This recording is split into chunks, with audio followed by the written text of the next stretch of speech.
Pale light crept into the black stanchions of pine, the ashen ground, the red center of dying coals. The camped men rose silent and broke the bread of old pillage, hard as stone, between blackened fingers. One of their number looked at his own. Soot and powder, ash and dirt, neat crescents accrued underneath his nails, trim and black, like he tried to dig himself out of a hole in the ground, or into one. Some of the others chewed loudly, bread dry and dry mouths. No tins rattled. There was no coffee, not for some days. The boy wanted always to talk in this quiet of early morning, to speak something into the silence that uncoupled them from the close pallet of slumber, that assembled them into the crooked line of horsemen. No colors among the trees, no badges, no uniforms. He wanted to ask what quietude might linger if they hovered here longer in the mist, did not mount up and ride, but they always did. So he sprang up first. He shoved the last crust down his gullet and kicked old Swinney where his breeches failed him, an inordinates of cloven white flesh. "Goddamn Katie did," said Swinney, second in command. "Least I ain't old ass shitter," said the boy. "You be lucky to get this old, boy. Right lucky this day and age." The boy set his cap on bold. "Lucky as you?" Old Swinney hawked and spat a heavy clod of himself into the coals. "Luckier," he said. They rode horses of all colors, all bloods, strays they called them, tongue in cheek. Horses that offered themselves for the good of the country, under no lock and key. The quality of a man's mount was no measure of rank, a measure instead of luck and cunning and sometimes, oftentimes, cruelty. The boy stuck one cracked boot into the stirrup. An ill-formed shape clanged from glowing iron by an idiot smithy. Or so the men had told him. They told him many such things, their faces fire-bitten and demonic over the cook fire, the embers circling their faces like burning flies. The boy believed them all, never the facts, the names, the settings. But what they were getting at, this he believed. There was faith in their eyes, so black and silvered, like the move of steel in darkness. He believed in what hands taught them to speak. So we've seen them kind of get up in the morning and start their day, and we're going to kind of move into as they're mounting up and get into the business that they get to on a regular basis. Rays of dawn shot now through the black overhang of trees, spotting the ground with halos of warped design.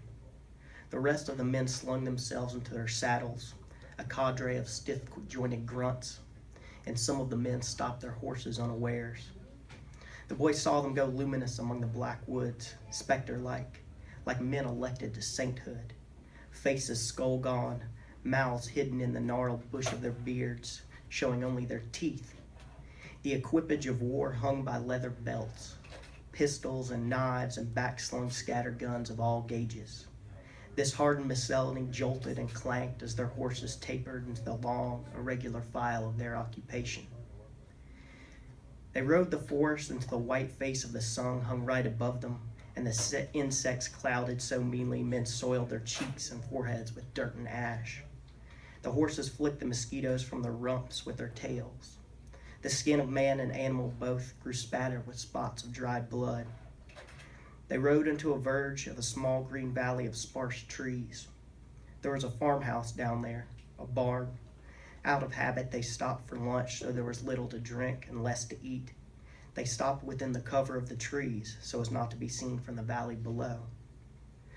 When the boy dismounted his horse, old Swinney slapped him on the shoulder. "Welcome to Virginia," he said. "Virginia," said the boy, his eyes going wide with wonder. He crept toward the edge of the trees, his face dark amid the shadows. He could feel the older men's eyes upon him, their ears attuned to the snap of stick or shrub. They listened because he made no sound, this boy, the lightest of foot among them, a former horse thief, his skills translated readily to their pursuits. At last he stared down upon the rough planked barn, the once white house, the single white pig mired in a sagging pen of mud. He stared down upon Virginia for a long time, a stranger into this country. So we're going to leap ahead. Down there in that farmhouse, he finds a girl, Ava, and she is about to be assaulted by some of the men of the troop, and he tries to protect her, and he's hurt in the process. And by the time he recovers, he's a few days away. They brought him with him tied him down to a horse, and as he recovers, and when he's healthy, he decides to go back for her, and he steals the colonel's horse, as in the song, because it's the biggest horse, it's the fastest horse, and he really doesn't know any better than to get himself into trouble like this. It's a pretty wild move on his part, and not very well thought out, and they chase him down because the colonel wants his horse back, and you don't steal the colonel's horse, and they catch him right in the valley of the farmhouse. The corners of the boy's vision were closing when he first heard the shots.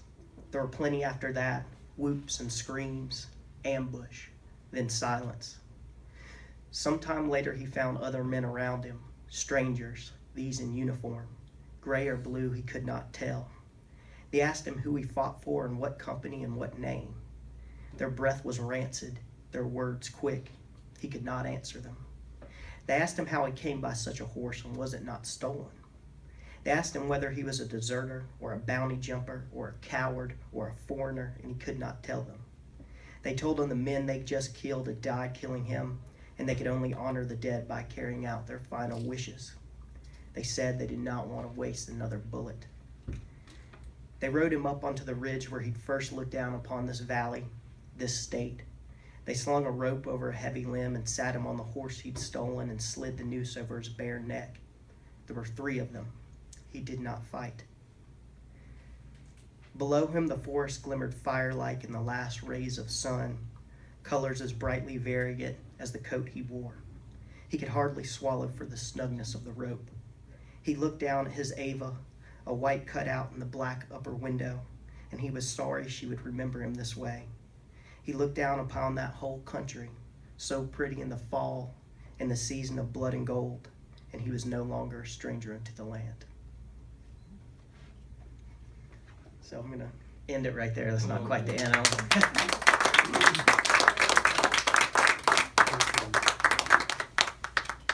I just want to say that it's rare when I read a story where the last line of that story makes me go, holy. That story does that. And when you think everything's lost, man, good job. Good job. Anyway, so I guess we're going to open it for some questions if you want to. And I just did want to mention, too, we do have books for sale. And you can take all of these folks home with you tonight.